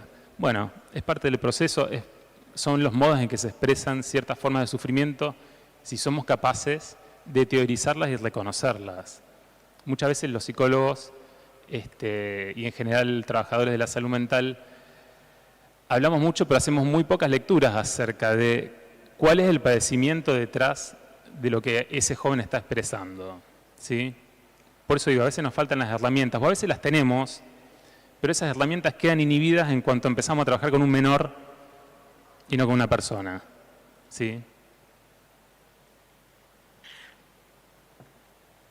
Por otro lado, otra problemática que tenemos es una confusión, que ahora la voy a ampliar, entre lo que es la juventud adolescente y lo que es una juventud no adolescente, ¿sí? Este es un gran problema que tenemos y a mi modo de ver divide cómo pensamos las políticas para las juventudes. Eso lo vemos después. Y por último, los que les anticipaba antes, me parece que tenemos un gran problema en cuanto a ministerializar las problemáticas, ministerializar las leyes.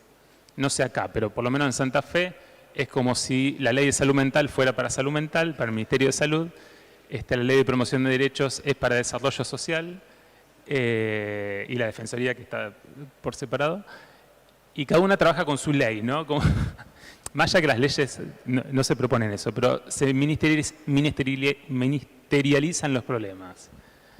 Y eso es un gran problema. Incluso en Santa Fe se llegó a sacar un decreto, que estamos viendo si se puede abolir, donde se propone que los jóvenes que tienen alguna problemática de salud mental queden dentro de la jurisdicción de salud y no de promoción de derechos, o sea, no de niñez. Y ahí tenemos una de las grandes grietas y problemas con esta población. Pues yo les digo esto, cualquier joven, cualquier niño que esté atravesando una intervención por parte de niñez, ¿no? Con el nombre que le pongan, ese niño ya tiene gravísimos problemas de salud mental. Porque quiere decir que lo que viene sufriendo es un descuido de sus padres. Y sus padres para nosotros son nadie. Muchas veces para nosotros son nadie, hasta que entremos en contacto con ellos. Pero para ellos son lo más importante que existe en la faz de la tierra y lo van a hacer hasta que se mueran, ¿sí? Nosotros no podemos pensar que un niño que está siendo intervenido por un organismo de niñez no tiene un problema de salud mental cuando viene experimentando que las personas más queridas en el mundo para él no lo quieren. O lo quieren pero no lo pueden cuidar. Muchas veces tenemos estos adultos que en realidad quieren a sus hijos pero no pueden, no les sale cuidar. No es lo mismo querer que cuidar, ¿sí? Bueno. Segundo punto, ¿de qué padecen entonces? Es una pregunta que a mí me interesa mucho, la traigo también en relación a la ley de salud mental. ¿De qué padecen entonces las juventudes que han sufrido violencia de modo sistemático? Esta es una pregunta que cualquiera que trabaje en salud mental tiene que aportar, tiene que ser nuestro aporte al trabajo intersectorial, poder decir de qué padece una persona. En los términos que lo plantea la ley de salud mental, una lectura interdisciplinaria de las causas probables de padecimiento de esa persona, ¿sí? No hablamos de psicopatologizar, pero tampoco el otro extremo de no tener ninguna lectura acerca de por qué un joven hace lo que hace. ¿Por qué lo queremos cuidar y resiste ese cuidado, se escapa? Hay que ir a buscarlo. Eso es algo que nos enloquece, ¿no? Ofrecer un cuidado y que de pronto el joven o no lo acepta o lo acepta un tiempo, después se nos escapa por los techos de la institución. Y vos decís, esto es enloquecedor, pero el pibe no está loco. ¿Cómo uno le ofrece un cuidado y se va por los techos? Bueno, ¿de qué padecen entonces las juventudes? Vamos a decir que tenemos dos grandes objetos de intervención a los cuales nos vamos a enfrentar. El primero de ellos tiene que ver con las inscripciones de desamparo. Buena parte, ayer hicimos un retrabajo interno con colegas de la Defensoría, lo que aparece, como en diferentes provincias, son situaciones originarias de un profundo desamparo. Adultos que han querido pero no han podido, o a veces tampoco han querido ni podido, y jóvenes que empiezan entonces a hacer un trayecto, un decurso de búsqueda fallida siempre de alojamientos. Entonces, este primer objeto es la marca, la huella potencialmente traumática que ya queda inscripta en estos jóvenes ante ese rechazo originario. Señalo esto y me parece muy importante porque a veces pensamos que si lo sacamos del medio malo y lo ponemos en el medio bueno, el joven va a resolver su problemática. Y nos encontramos con que se vuelven a reproducir cosas, las mismas cosas, incluso que había padecido en su, llamémosle, centro de vida originario.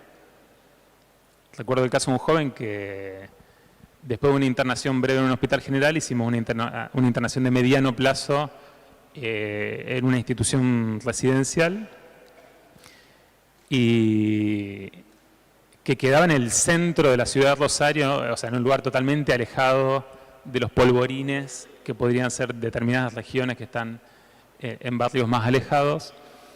Y en cuestión de 2 semanas estaba armando los mismos quilombos, o sea, ya tenía junta, la mala junta ya las tenía, porque droga hay en todos lados, personas que venden ahí en todos lados, entonces ya tenía no solo sus lugares donde conseguir droga, sino que también tenía sus broncas, como le decía, ya tenía peleas con uno, con otro y demás. Y yo le trabajaba un poco con él, esto de decirle, bueno, no conviertas en el barrio este nuevo lugar. Pero digamos, esas son las inscripciones que tienen. A veces fantaseamos los adultos con que la solución es llevarlo a un otro lugar. Y siempre es un otro lugar, pues vuelve a fallar ese lugar a donde lo llevamos. Y finalmente, no sé qué nos queda Marte, la Luna, algún otro lugar donde empecemos de cero. Bueno, no. El tema es que tenemos que trabajar estas huellas originarias. Si estas huellas no tienen una elaboración, una metabolización, van a seguir insistiendo y van a seguir reproduciendo lo mismo que ya padecieron. El segundo gran objeto de trabajo, que a veces es el más dificultoso, es la autonomización, que es el título de esta charla. ¿Qué quiere decir la autonomización? Los jóvenes en principio realizan ciertos actos para hacer notar al otro un padecimiento que no viene registrando, ¿no? Entonces los chicos se ponen molestos en la escuela, no socializan, le pegan al compañero, se roban cosas, hacen inscripciones en los bancos, en las paredes, buscan mediante actos alertarnos. ¿Por qué mediante actos? Porque cuanto más originario es un sufrimiento, cuanto más previo al yo, al desarrollo del yo como instancia psíquica, y cuanto más previo al lenguaje es una forma de sufrimiento, más se expresa en actos. Esto cualquier persona que trabaje con niños lo sabe, ¿no? Incluso un bebé. Somáticamente puede hacer una alergia, una erupción, para dar cuenta de alguna forma de descuido que está teniendo. Bueno, los niños lo hacen todo el tiempo. Cuando la indolencia y la indiferencia del otro se sostienen en el tiempo, al niño, que después devendrá joven, no le queda otra que hacerse cargo de sí mismo, lo cual es imposible. Nadie puede hacerse cargo de sí mismo, siendo niño, ¿no? O sea, estando en situación de dependencia. Es una paradoja. Entonces, ¿qué hace? De algún modo, estos actos que venía realizando para llamar la atención se autonomizan. Se autonomizan quiere decir que dejan de buscar un otro. Si yo te llamo una vez, te llamo 2 veces, te llamo 3 veces, y la puerta nunca se abre, ya está. ya no voy a dejar de llamar, pero a lo mejor me voy a dedicar a patear puertas, ¿sí? No porque espere que alguien salga del otro lado, sino porque sencillamente se convierte en una descarga, se autonomiza. Alguna vez tuvo un sentido, ese sentido se perdió. ¿Y qué pasa? El mismo niño, devenido joven, se vuelve indolente. Antes quería expresar el dolor. Ante la sucesión de frustraciones, se vuelve indolente. Y entonces ahí tenemos ese fenómeno tan frecuente de jóvenes que hablan de cosas tremendas como si no les doliera. Que a nosotros nos duele escucharlos y a ellos no. No es que no les duele, aprendieron a defenderse de eso. Entonces los mecanismos de defensa que tienen son muy radicales. Ellos hablan de una cantidad de catástrofes que le pasaron como si le hubiera pasado a otro. Esto aparece mucho en las presentaciones de casos y demás. Hablan como si le hubiera pasado a otro. Cognitivamente saben que les pasó, pero se defienden de eso. El afecto está en otro lado, no está ahí. Eso es la autonomización. Y como parte de la autonomización lo que aparece es la desconfianza. Entonces yo le voy a decir algunos, no sé, aforismos, ¿no?, sobre los jóvenes autonomizados. Como le decía antes, un joven autonomizado es alguien que tuvo que hacer lo imposible, que es cuidarse a sí mismo. En psicoanálisis sabemos que un bebé puede darse placer a sí mismo chupándose un dedo. O sea, es capaz de autoerotismo. Un bebé. Ahora, lo que es absolutamente incapaz es de cuidarse. Y la problemática que tenemos acá es la del cuidado. ¿Sí? Ese es nuestro objeto general de trabajo, más allá de los ministerios que fuere. Por supuesto, como es una paradoja, como es imposible cuidarse a sí mismo, en realidad lo que vamos a tener en ellos es como un semblante, como un personaje de autosuficiencia, que es con el que muchas veces se presentan. Sí, yo estoy acá pero no te necesito. Estoy acá porque me llamó el juzgado. O sí, estoy acá en el hogar porque me mandaron, porque se armó quilombo afuera, porque tengo una bronca, por esto, por lo otro. Entonces, es esta paradoja de sí, estoy acá con vos, incluso te busco, ¿no?, te toco la puerta, pero no te necesito. Esta autosuficiencia. Nadie puede cuidarse a sí mismo. Lo más aproximado de eso son los mecanismos de defensa que tienen ellos para no confiar, para no entrar en contacto con su dolor.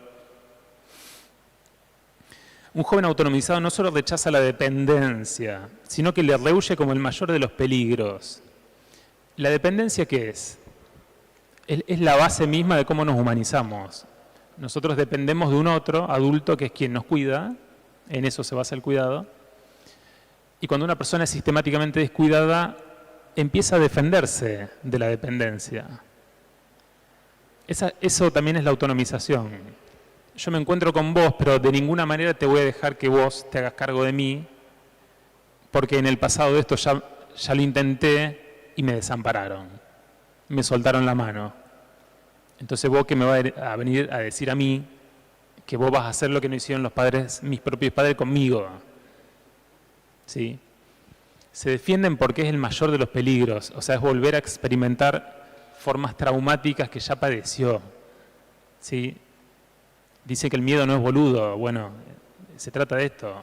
¿Por qué alguien va a exponerse otra vez a angustias impensables, inconcebibles, si ya las atravesó antes y ahora hay un desconocido que viene y le dice que no, que ahora va a ser diferente? Un joven autonomizado es un joven por momentos desesperanzado. Esto quiere decir que perdió las esperanzas de que haya un otro, es lo que le decía antes de golpear la puerta.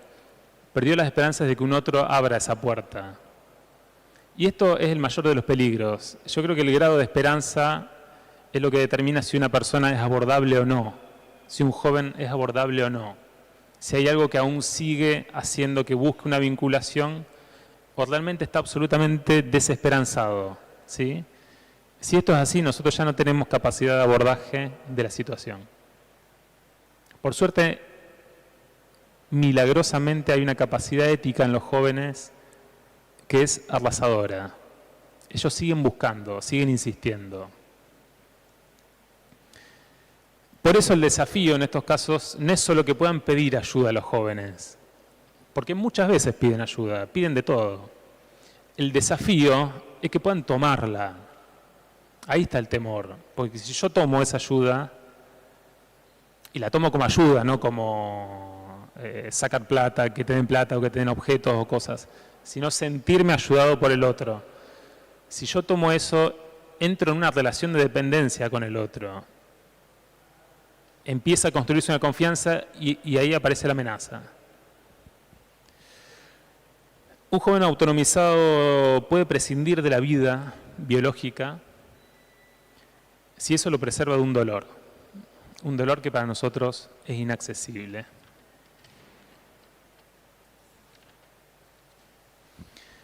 Un joven autonomizado muchas veces actúa como si decidiera, pero muchas veces se encuentra en circuitos compulsivos de acción y reacción, ¿sí? Por eso es importante poder hacer un diferencial ahí acerca de qué se trata.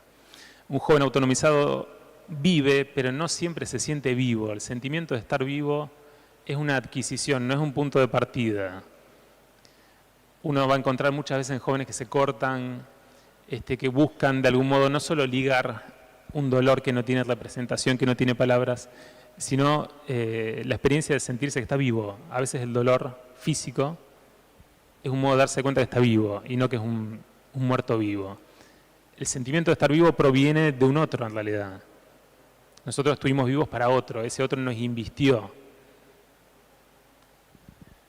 Por ejemplo, suena muy abstracto esto, un joven que venía en un circuito compulsivo de exposición a riesgos, él creía que con piedras podía enfrentar a un grupo de narcos.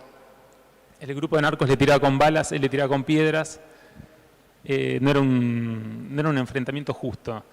En eso le pegan un tiro en el tobillo. Le dijimos, bueno, se terminó, te vas a internar. Lo llevamos a un hospital general. Hicimos la internación ahí. A él no le dolía el tobillo, donde tenía un agujero por una bala. No le dolía. De hecho, cuando lo fuimos a buscar a su casa, esto fue hace unos 6 años atrás, cuando todavía podíamos ir a los barrios. Ahora ya no podemos ir a los barrios. Lo encontramos caminando. Andaba caminando por un pasillo como si nada. Tanto que uno empezó a dudar de, bueno, ¿será realmente que tiene un tiro en el tobillo o no? Bueno, lo internamos. Empezamos a trabajar el cuidado en todos los sentidos, subjetivo, físico, etcétera. Y de pronto le empezó a doler el tobillo. Le empezó a doler. No solo le empezó a doler, pidió una silla de ruedas, ni siquiera una muleta, una silla de ruedas. Apenas se movía, se quejaba y hacía que uno se acerque y trate de ayudarlo, etc. Ese dolor se produjo porque hubo un otro preocupándose por él. ¿Sí? Hubo un otro que le hizo sentirse vivo y por lo tanto que hay cosas que duelen. Cuando una persona se siente muerta, es como un muerto vivo, nada afecta. Y él andaba así con un tiro en el tobillo sin que eso pareciera afectarle. Bien.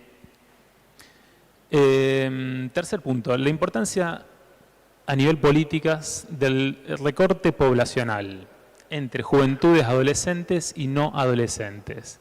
Es algo que me parece muy importante trabajar, está muy poco trabajado. Y quiero decirle lo siguiente. Desde el psicoanálisis nosotros entendemos la adolescencia no como una franja etaria, o sea, un fragmento de vida, sino como un proceso de trabajo. ¿Un proceso de trabajo sobre qué? Un proceso de trabajo, podríamos decir, de separación respecto de ese lugar de niño que se tuvo, de separación respecto de la idealización de los adultos que se tuvo. Podríamos decir, es como una especie de trabajo de desafiliación sobre la base de una filiación efectivamente lograda y sostenida. Esto es lo que lleva al mismo tiempo a las nuevas idealizaciones que propone el adolescente, ¿no? Que en general son pares, aparecen los amores platónicos, también los amores pasionales, las amistades tipo pegote, la construcción de proyectos identificatorios a futuro, tomar la escena social como una escena lúdica de juego. El adolescente juega mucho, pero juega con la acción, juega con el cuerpo, juega con los espacios. Y en estos casos nosotros tenemos que preguntarnos, bueno, este joven que yo tengo, ¿se encuentra en ese proceso? O sea, ¿se encuentra duelando adultos que devinieron ideales? Que eran Superman, que eran Superwoman. ¿Se encuentra duelando un lugar ideal que tuvo frente a ese adulto? ¿Tiene proyectos, tiene amistades que sostiene y que tiene idealizadas? Bueno, en algún momento yo me empecé a hacer esta pregunta y me encontré con que no. No. De hecho, nos encontramos habitualmente con algo paradojal, que es que no solo no se separan, sino que defienden profundamente a adultos que los vulneran de modo permanente. Y esto es algo que nos enloquece, que no lo podemos tolerar, no entendemos. Y que tiene que ver, esto se llama inversión de la dependencia, ¿no? O sea, en vez de el niño depender del cuidado de un adulto, lo que tenemos es un niño que quiere cuidar a su adulto. Entonces, ¿con qué nos encontramos acá? Nos encontramos con jóvenes que, digamos, a nivel etario son jóvenes, pero que todo su esfuerzo no está en separarse, sino está en incluirse, en ingresar a una filiación. ¿Se dan cuenta? Es como el Ludomatic, cuando uno está tirando los dados para sacar las fichas. Bueno, el adolescente va por la mitad y los jóvenes no adolescentes están tirando las fichas, tirando los dados para ver si salen, ¿sí? Están tratando de ingresar al juego. Esto lo que determina es que, de algún modo, lo que van a buscar en nosotros es la construcción de una dependencia en la que no pudieron ingresar, una dependencia confiable, que haya un adulto confiable. Esto determina, como les decía, políticas absolutamente diferentes. No tiene nada que ver el embarazo adolescente, por ejemplo, con el embarazo en juventudes no adolescentes. Porque en todo caso en las juventudes adolescentes la problemática es que corta, de algún modo interrumpe ese proceso de separación, y interrumpe ese proceso de socialización que tiene el adolescente. Nosotros muchas veces lo que vemos en jóvenes es más bien el deseo de tener un niño para cambiar la historia, para decir, yo no voy a ser como mi mamá, yo no voy a ser como mi papá, yo voy a cambiar la historia, voy a ser diferente, identificándose a ese bebé como aquel que va a recibir el cuidado que ella no tuvo. Algo que por supuesto falla una y otra vez, pero se dan cuenta que son problemáticas muy diferentes.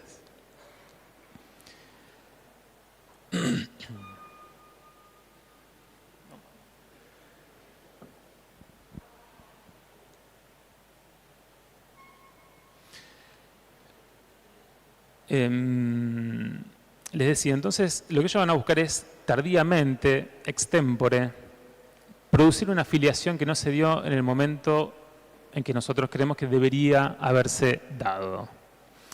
Y en este punto tenemos que tener presente que de algún modo la vulneración en juego acá no es solo el destrato o los episodios de maltrato, etcétera, sino que lo realmente inconcebible para los jóvenes es que la persona de la cual se esperaba la filiación es la misma que la denegó. ¿Sí? Quiero decir, hay generaciones que se han criado a los sopapos, pero que se han sentido filiados, amparados por esos adultos. Acá estamos hablando de que el dolor más grande es que esa persona denegó el acceso. Denegó, es bueno hacer esta nota al pie, no criminalizar al adulto. El adulto muchas veces pasó por lo mismo, no tiene condiciones. Quien no recibió ciertos cuidados difícilmente puede desarrollarlos de la nada. Con suerte y con acompañamiento puede aprender o puede hacer algunas experiencias de cuidado, porque tenemos que cuidar a los adultos también. Damos por sentado de que no, pero sí. Tenemos que cuidar a los adultos y quizás ellos a veces, cuando se sienten cuidados, pueden reproducir algo de eso. Por experiencia, más que por mandato, más que porque yo haga un acta acuerdo donde le diga, bueno, de ahora en más usted lo va a llevar a la escuela, le va a acariciar la cabeza y le va a leer un cuento a la noche. Pero a veces si uno con los adultos les hace un lugar, les permite hablar de sus sufrimientos, les permite tener un trato tierno, quizás esa persona de pronto y sin darse cuenta puede empatizar de otro modo con su hijo. A veces pasa, a veces no. El drama paradojal de nuestros jóvenes entonces es querer desarrollar una dependencia confiable hacia nosotros, personas o instituciones, que se demuestren capaces de filiarlos, pero al mismo tiempo el temor extremo, irrepresentable, de que lo vuelvan a dejar caer. Entonces, la paradoja con la que tenemos que laburar es que es que lo que más desean es lo que más temen. ¿Sí? Por eso las idas y vueltas que se dan todo el tiempo en las instituciones y demás, lo que más desean es lo que más temen. Y tienen derecho a defenderse, porque los mecanismos que le hacen defenderse son adaptativos, es lo que les permitió seguir viviendo. Yo siempre digo, si un joven no tuviera estos mecanismos que le hacen escindir y no ver todo lo malo de sus adultos, que es lo que a nosotros nos enloquece, le decimos, pero bueno, ves que te pega, que te hace esto, que te expone a abusos sexuales. No. Si un joven realmente pudiera ver con absoluta claridad y sin ningún mecanismo de defensa los sufrimientos a los que fue expuesto, sencillamente se mataría. Entonces, en esto de trabajar con personas y no con menores ni objetos, tenemos que tener presente el derecho del otro a defenderse. Respetar y escuchar el derecho del otro a defenderse.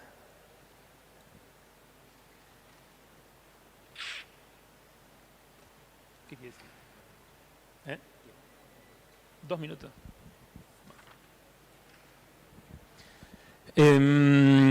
Bien, abordajes, último punto. ¿Qué hacemos con esto? Dijimos estos dos objetos. Bueno, en realidad estos dos objetos que originariamente fueron primero las inscripciones de desamparo y después la autonomización, que es el volverse indolente a esas inscripciones, obviamente en nuestro caso se nos presentan al revés. Nosotros primero accedemos a la autonomización del joven, es nuestro objeto de trabajo, y con suerte vamos a llegar a esas inscripciones. ¿Qué quiere decir? Que toda una primera etapa de laburo con los pibes va a ser construir condiciones de confianza. ¿Sí? Si no tenemos confianza, no tenemos nada. Tengamos presente eso. A veces tenemos intervenciones multitudinarias de equipos, de personas, y yo digo que cuanto más personas hay, menos alguienes están participando de esa estrategia. Cuando digo alguien, me refiero a que haya alguien que se haya constituido como una persona significativa para ese otro. Esto es muy frecuente. Reuniones interministeriales, 20.000 equipos, y cuando uno pregunta, bueno, ¿y quién tiene confianza con el pibe? Hay uno, pero no vino. Había uno, pero no vino. Si no tenemos confianza, no tenemos el suelo para trabajar con ningún joven. Ningún joven va a estar dispuesto a arriesgarse a un nuevo desamparo si no hay una red, una malla de confianza que se pueda construir. Esa malla puede ser personal, puede ser institucional, pero tiene que estar. Sin eso no tenemos absolutamente nada. ¿Qué es la confianza? Lo digo brevemente, es estar presente con cierta continuidad. Es la continuidad en tiempo y espacio de una presencia que se ofrece, lo voy a decir así, condoliente. La condolencia, a mi modo de ver, es lo que constituye al psiquismo en tanto que ser humano. Yo antes le decía, hay jóvenes, yo trabajo ahora con jóvenes que son progenitoras, que tienen sus bebés, que se alojan en el centro residencial, y muchas de ellas los quieren mucho, pero no pueden ser condolientes. Condoliente quiere decir que el dolor del otro a mí me duele, que el apremio del otro a mí me apremia desde las tripas, no desde el pensamiento. Entonces uno muchas veces ve eso, ¿no? Y por ahí se olvidaron de darle de comer, se le pasan cosas que uno decís, ¿cómo puede ser? Bueno, esto, hay algo de la condolencia que es lo que está fallido y que de algún modo es nuestro objeto de trabajo. Para construir confianza, si nosotros no tenemos esa condolencia, difícilmente podamos generar un vínculo de confianza. Es bueno saber que no todos la tenemos, no todos tenemos por qué tenerla. Hay momentos que hace que estemos agotados y no tengamos la capacidad de empatizar con ese otro, pero eso es la base. Y en este punto, como diría Winnicott, me parece que también hay una apuesta personal, hay algo de lo personal que en ese vínculo tiene que estar. Los profesionales habitualmente huimos de la noción de involucrarnos personalmente porque pensamos que somos menos profesionales. En realidad a los jóvenes no le importa si somos psicólogo, chamán, antropólogo, comunicador social, médico, etc. Le interesa a la persona que se preocupa por ellos. Por eso muchas veces no es un profesional la persona que construye un vínculo de confianza. Es alguien que no está preocupada por eso. Paradójicamente no está preocupada por mostrarse profesional o hacer cosas profesionales.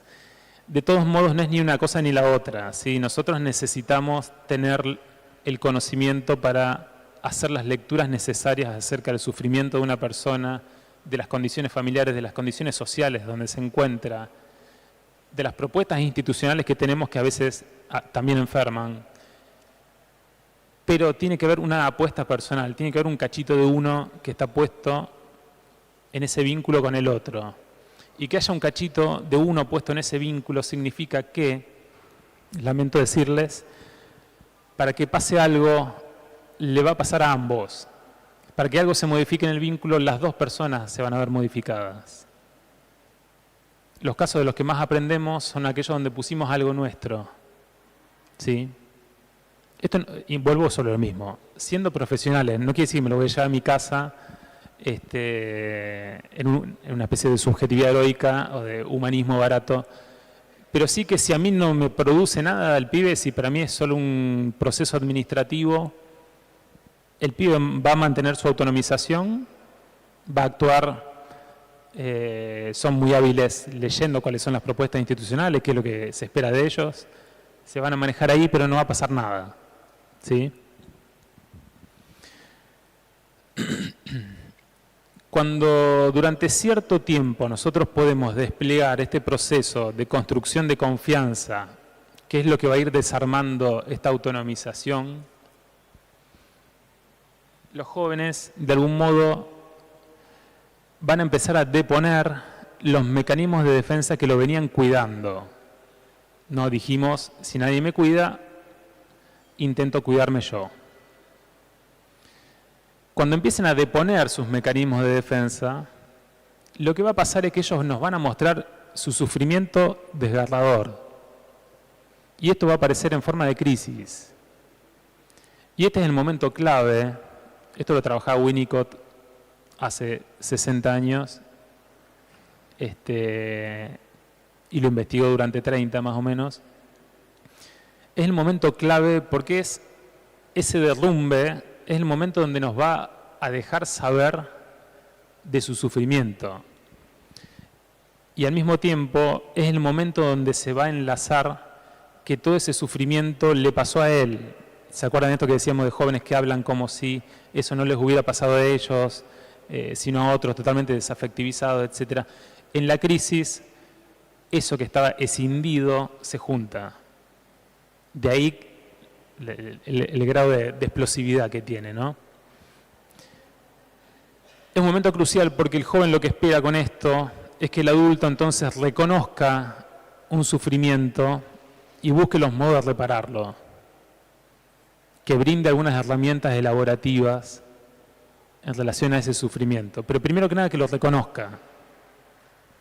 Podríamos decir, si ya abrió la puerta, que lo deje pasar, que lo abrace y que contenga la crisis. A veces, Winnicott decía esto, a veces se trata no de hacer grandes intervenciones en ese momento de crisis, sino solo de sobrevivir.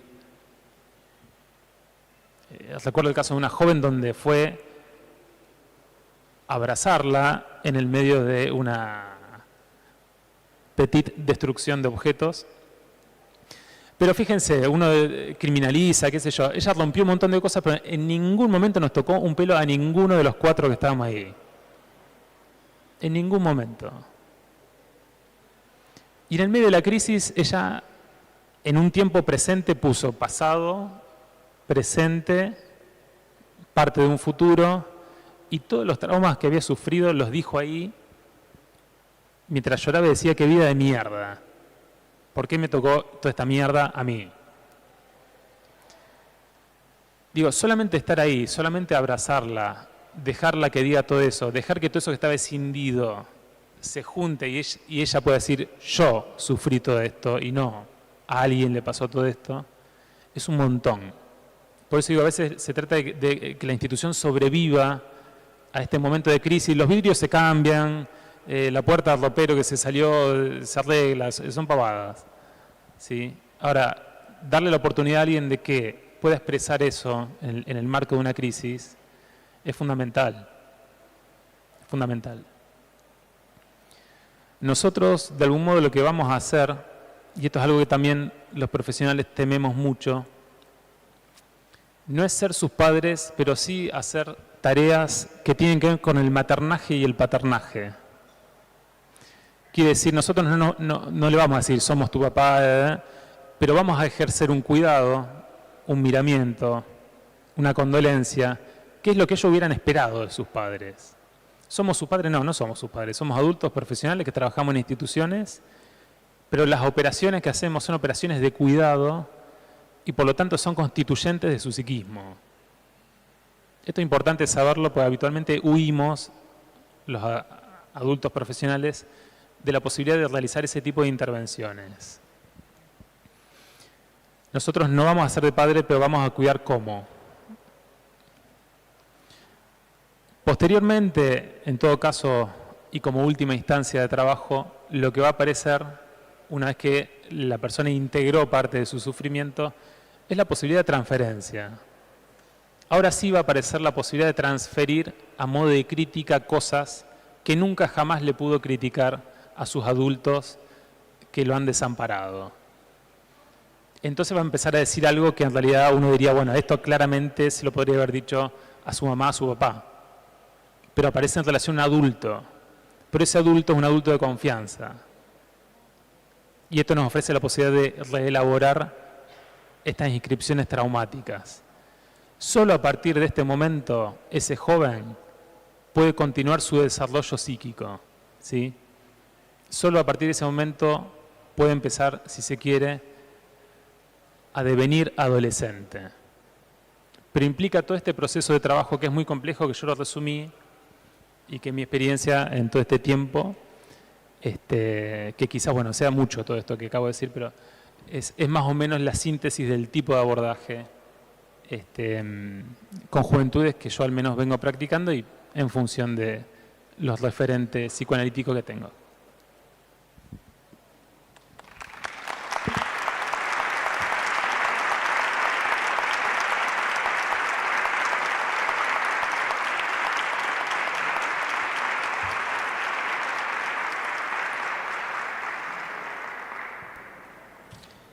Bueno, muchas gracias, Luciano. Vamos a hacer un corte de 10 minutos antes de empezar la mesa de intercambio. Son y 10 y 20, ¿está bien?